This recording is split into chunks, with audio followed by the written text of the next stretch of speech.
Today, have I got some points to check for you? It's CheckPoint! Ha.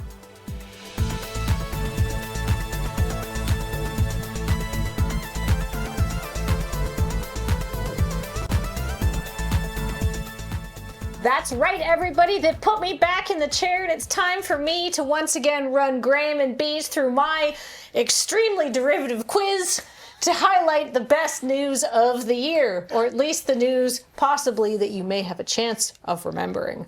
I'm very excited. I enjoyed doing this last year, and I realize just now, after we started recording, that I cannot remember anything.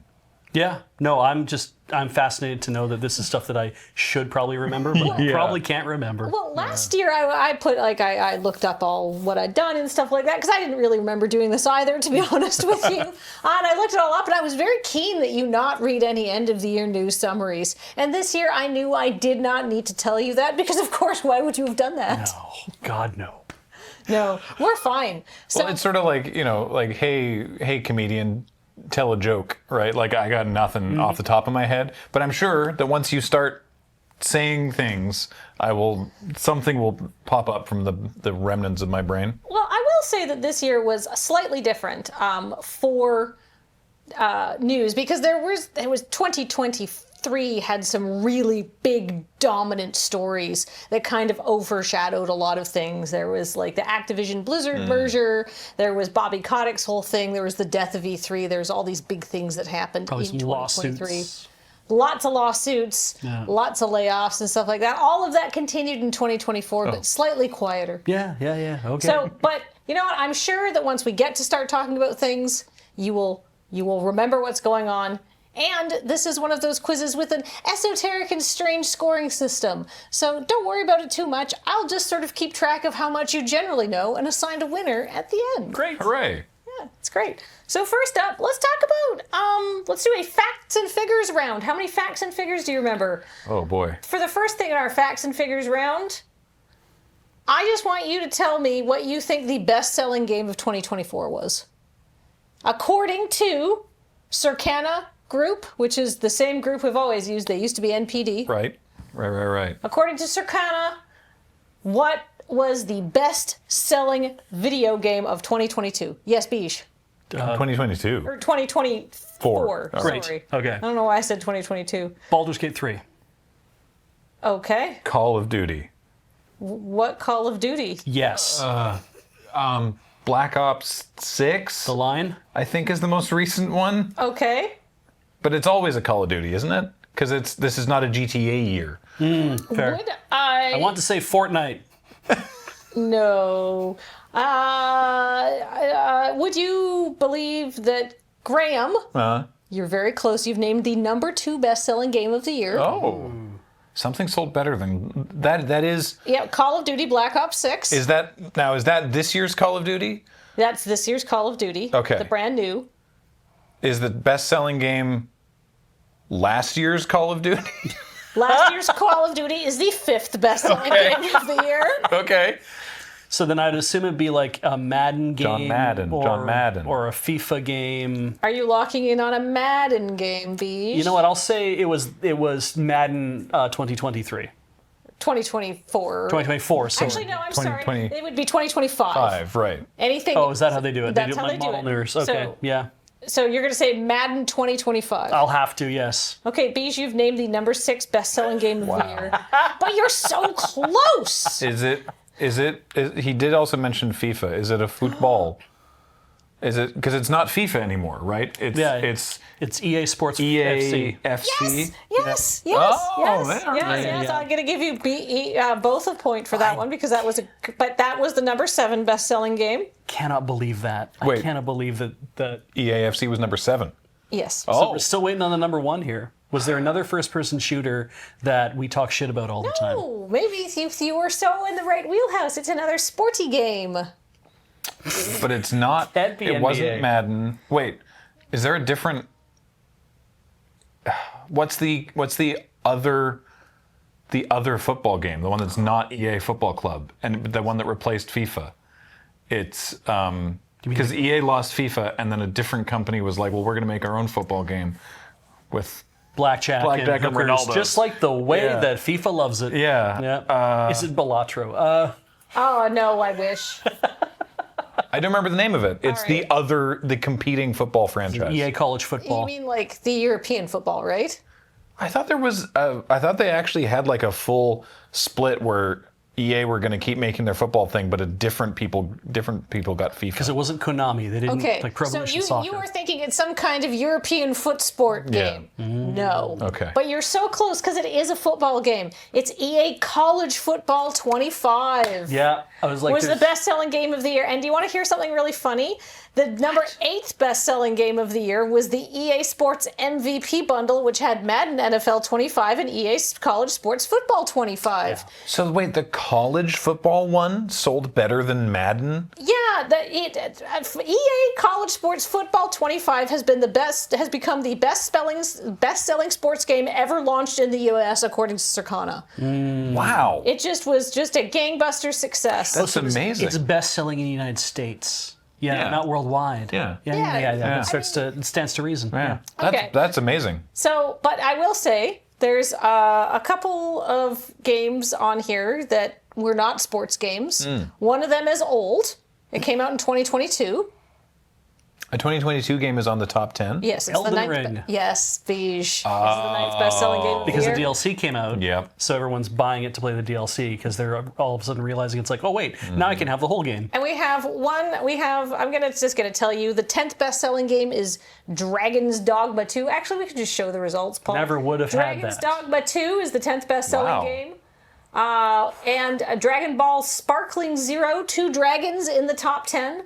But Helldivers 2, the 3rd best-selling game of the year. No way. awesome. How many copies of Helldivers 2 have they sold? Well, at a Sony earnings call, we know that they had sold over 12 million copies of Helldivers 2, but that was months ago. That's amazing. Nice. So, I'm honestly astounded that Dragon's Dogma 2 did that well. To be fair though, I was amazed at the reaction to when they announced they were making a Dragon's Dogma 2 because we did it on Unskippable when it came out and it seemed mid. Right.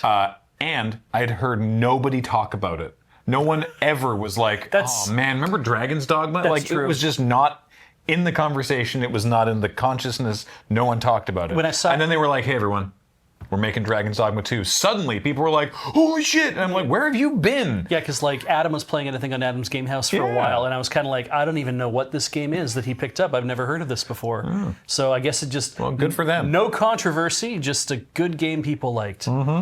sales, those raw dollary-do numbers, are perhaps not the same as critical acclaim and breathless compliments.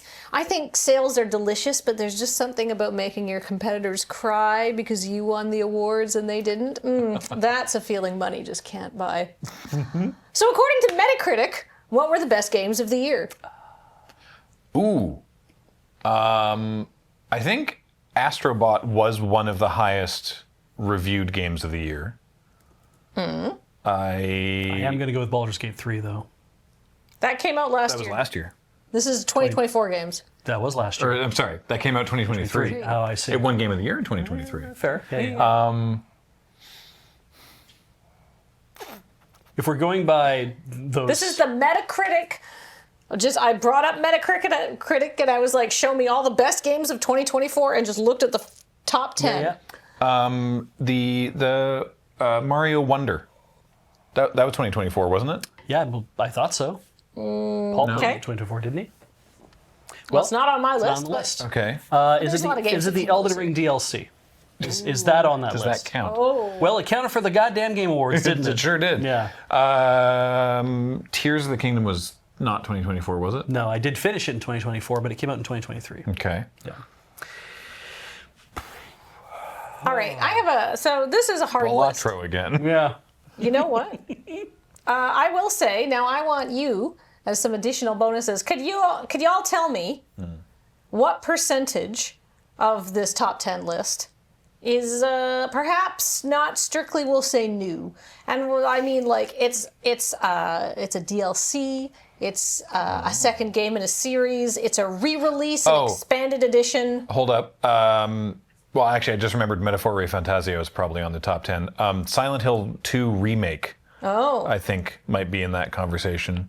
And there was the Resident Evil remake also was very well received. Resident Evil 4 Remake, I believe. Final Fantasy VII Rebirth. Also that one, yeah. Is that on that list? Almost definitely is.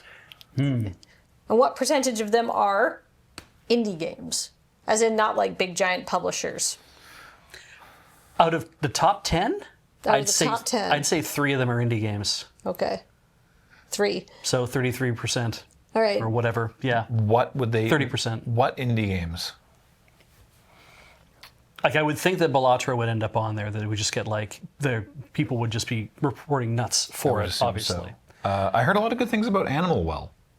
Yeah, that's true. A lot of people I think really love that. Did that not win? That won a game award. I'm at a loss. I don't read reviews. Is the thing. Well, I mean, this is kind of. I figure well-reviewed games are kind of games that everyone's going to be aware of. Let's show the slide, everybody. What have we missed? All right. I mean, you were pretty good, honestly. So the #1 reviewed game of the year, but it was tied with a 94 Metacritic score with 2 others.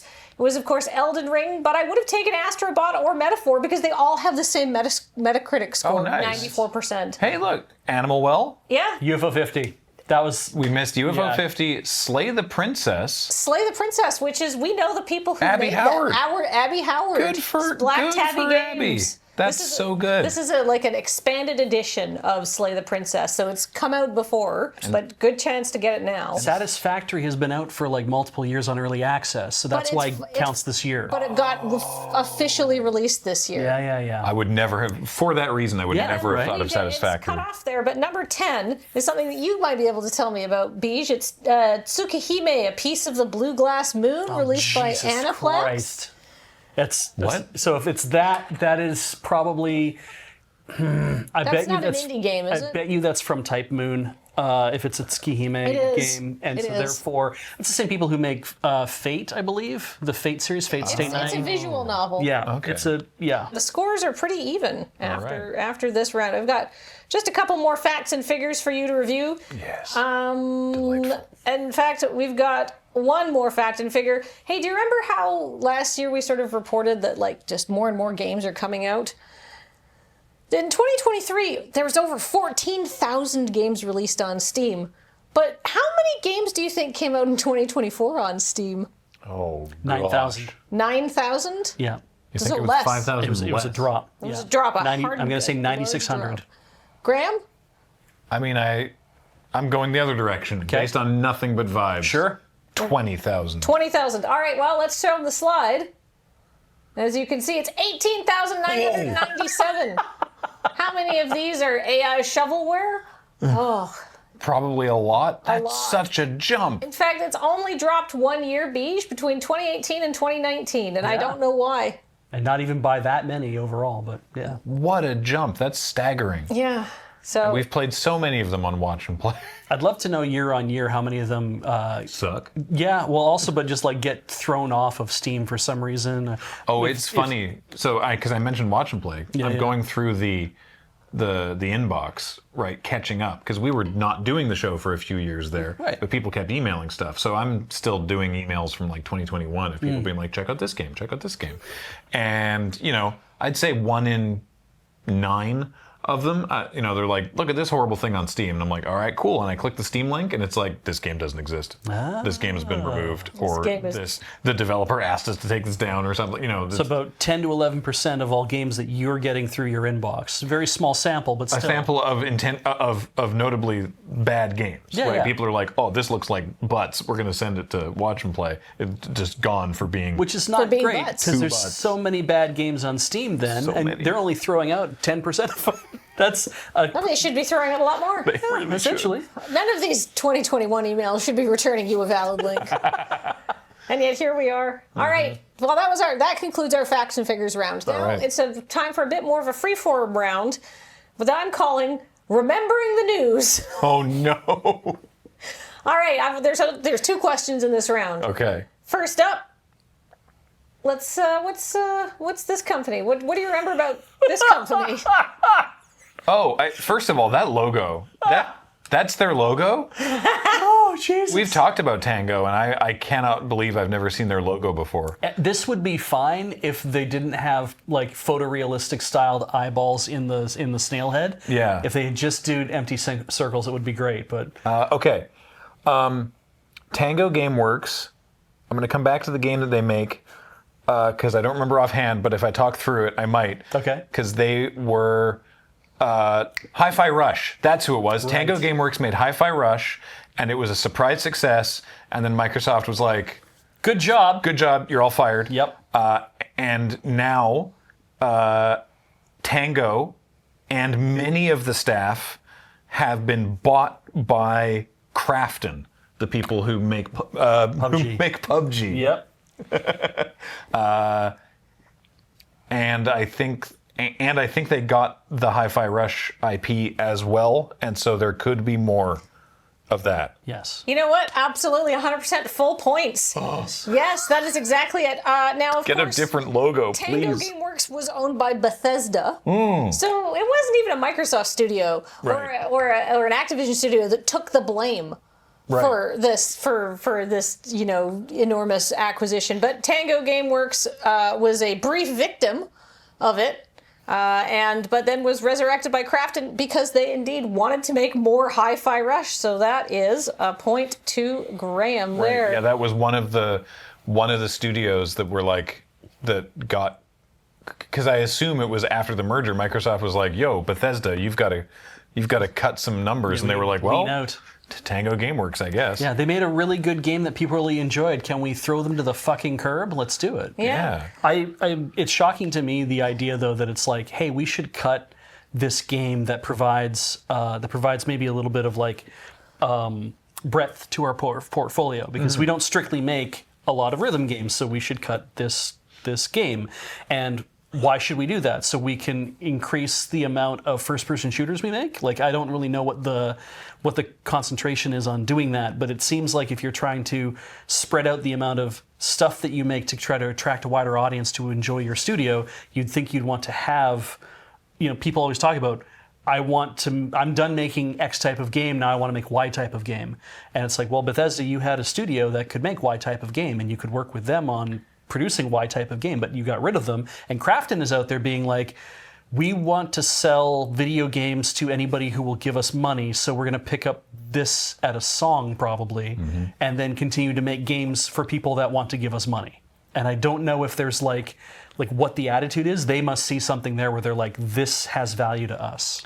Do you remember before the acquisition, Phil Spencer was excitedly talking about all the different sort of semi-abandoned IPs that they would now then own after this acquisition, and how excited he was? And I remember he name-dropped specifically Descent, and another one that I can't recall offhand. Was it the Lost Vikings?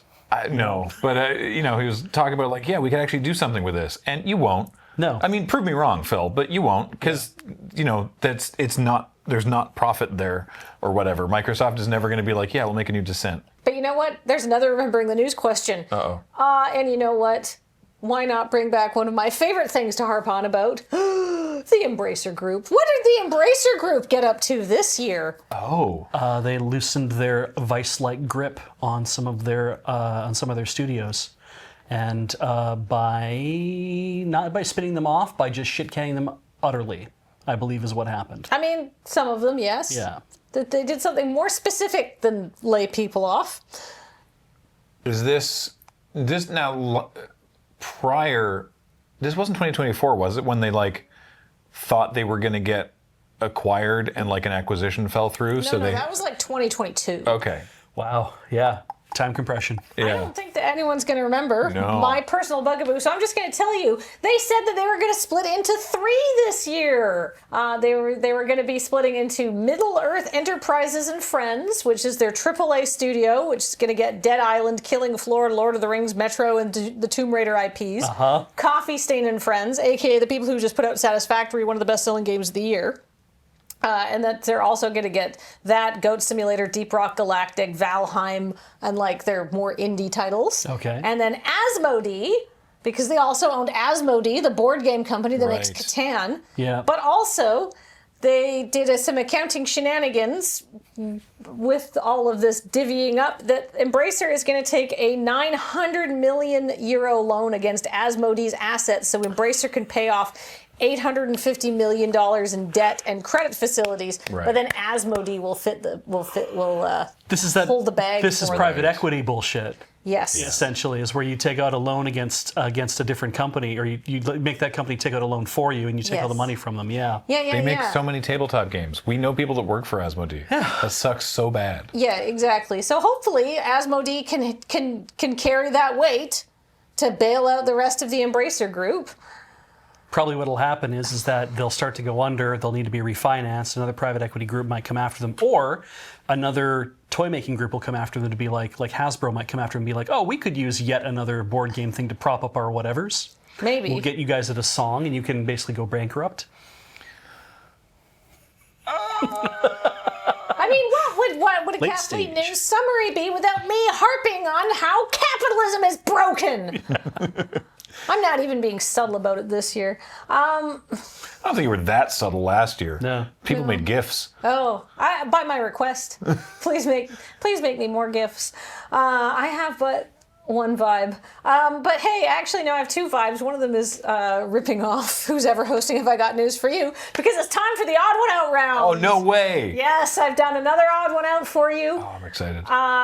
So, can you tell me which is the odd one out between Microsoft, Activision, Blizzard, Okay. Call of Duty Modern Warfare 3, the Yuzu emulator and Pal World, Uh-huh. and Razer's stupid masks? These are the Zephyr face masks, by the way. Oh my Which God. is the odd one out?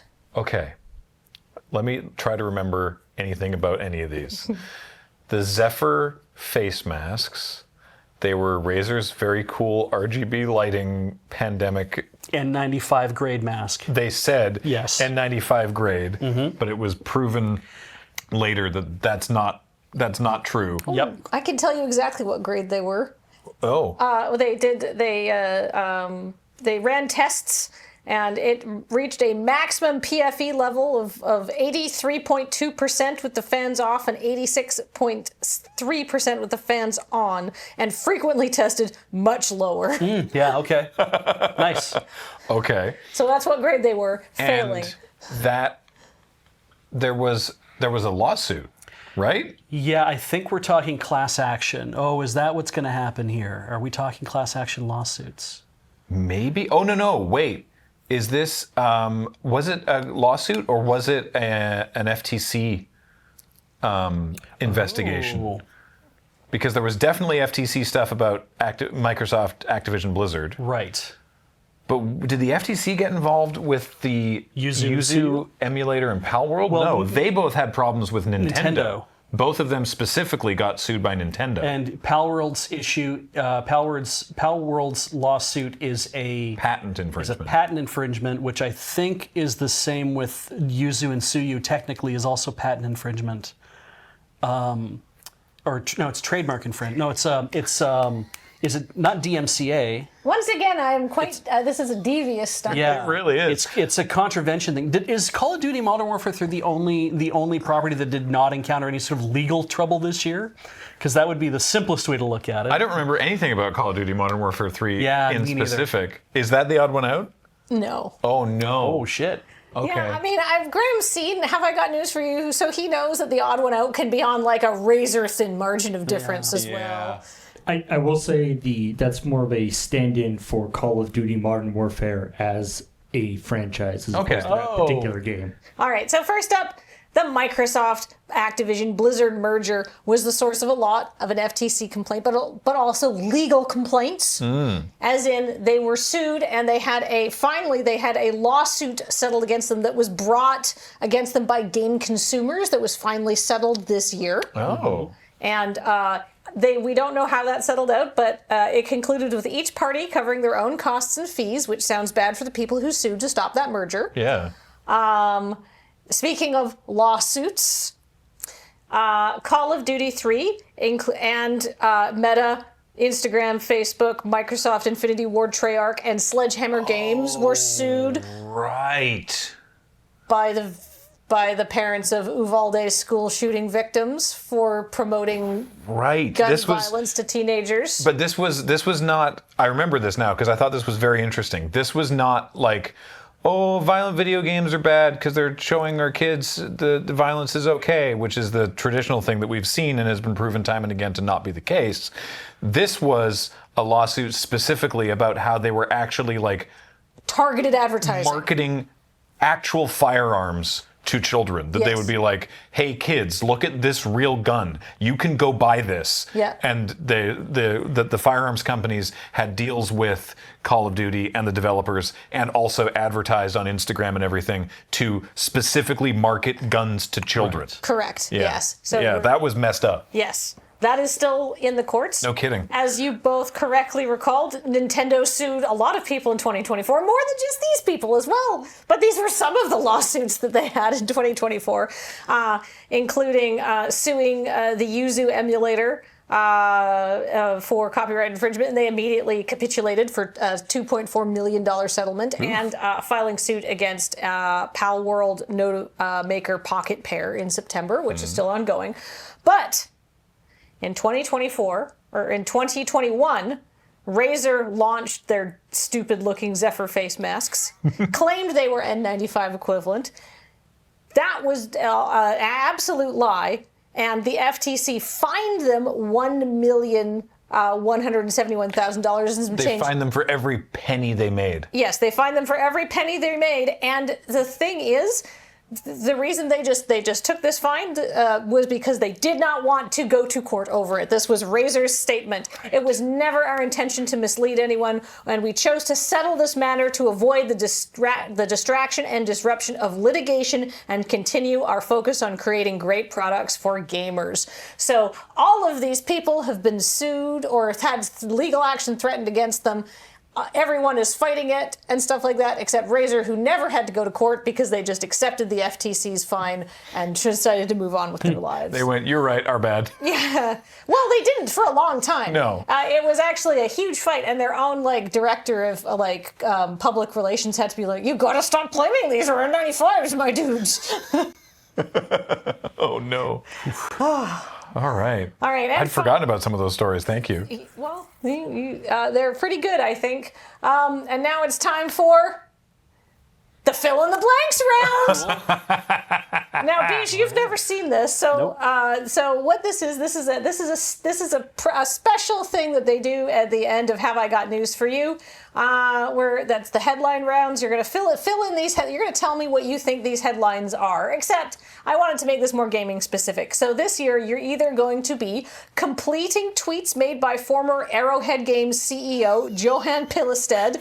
He stepped down as CEO in May because he's the creative director on the company's next game. So he still works there, but he is no longer he's the chief creative officer. Okay. So he's no longer the CEO, but these are his CEO tweets, which he got mildly famous for. Okay. Or there are going to be headlines from this year's guest publication, Potato Processing International. Nice. Specifically the November-December 2024 edition of Potato Processing International. God damn, I love industry rags. Okay. That's amazing. All right, so right. number one. Let's see it. All right, so this is a Pilstead's tweet. All right, Phil, what is he talking about? Oh no. So, Graham, you know how to do this, so I'm going to lean on you. Oh, okay, wait. This is, I think this is a real one, actually. This is going to be a strategic meeting with, so it's too long for this, but Sony Entertainment. So Sure. leadership, probably. Yeah, and we've decided to not require PlayStation Network login if you bought the game on Steam. I'm paraphrasing. Okay. Right. Okay, all right, let's was a see. controversy. What was it actually? Strategic meeting with Democratic Council.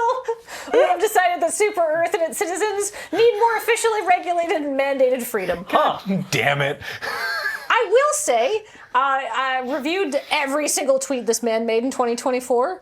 This guy is a huge tabletop gaming nerd and loves Starship Troopers beyond compare. No kidding. No, but like it's like he says like in his like pre the game launching coming out like this is one of his favorite movies and he wanted to pay homage to something that he thought was hilarious. Like anyone who takes Helldivers seriously is missing the intent of that it's supposed to be a farce. Yeah. They say so very publicly. That's great. But anyhow, so sometimes you make up little jokes for these headlines. So Graham, maybe let's see the second one.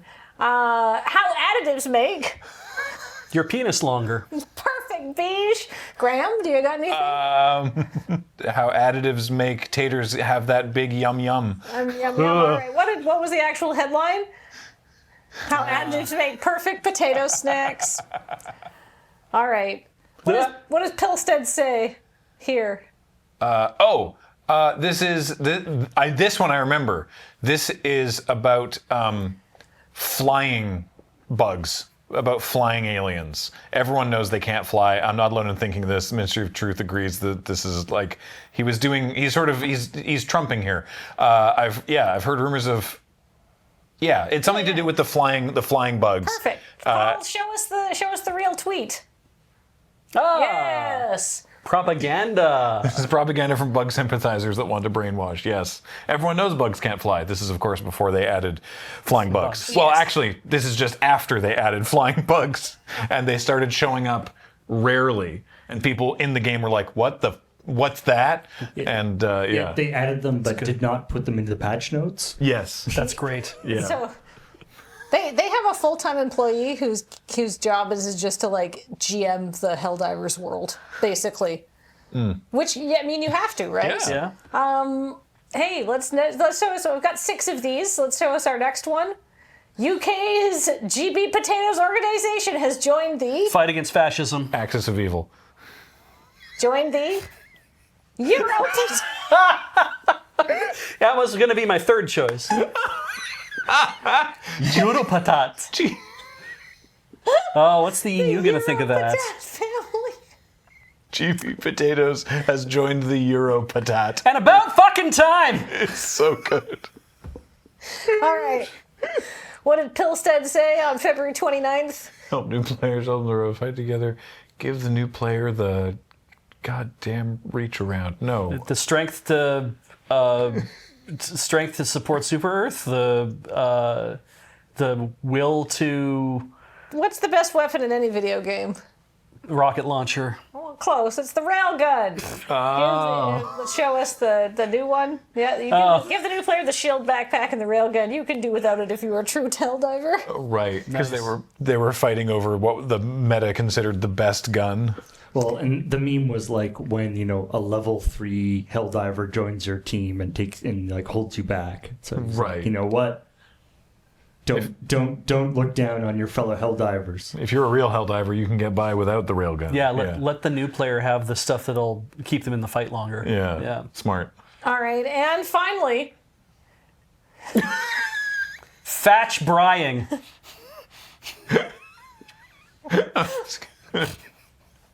Batch frying versus just licking them raw. okay. Just inhaling no, potatoes. It's just versus continuous frying. Oh, okay.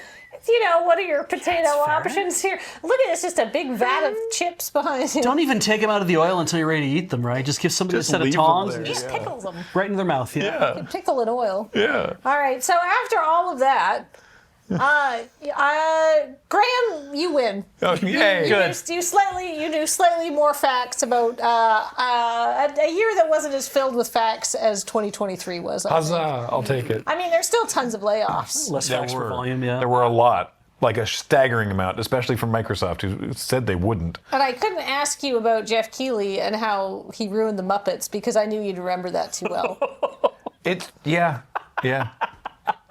It was. Did you see any of this? No, I tried not to. They had Statler and Waldorf at the Game Awards. I'm aware. I've seen Yeah. so many clips go by that I did not click on. Yeah. Yeah. But it Yeah. was weird because they were just saying All of the obvious critiques. they were just saying legitimate criticism, and he was like, "You guys." Anyway, back to the show. And Yeah. it's like Wait. they weren't. Yep. It doesn't. It Haters gonna hate, but haters gonna make some salient points now and again. Yeah. Yeah, but if haters gonna realize that people gonna realize they're haters making some salient points, and then stick them in the mouths of Muffets as if to diffuse them is kind of. Yeah, I guess Statler irritating. and Waldorf are our people. Jeff. Anyhow, that was the news. Thanks for playing along with my little trivia quiz. That was great. fun. Yeah. Let's do this again next year. Yeah. Agreed. Bye, everybody.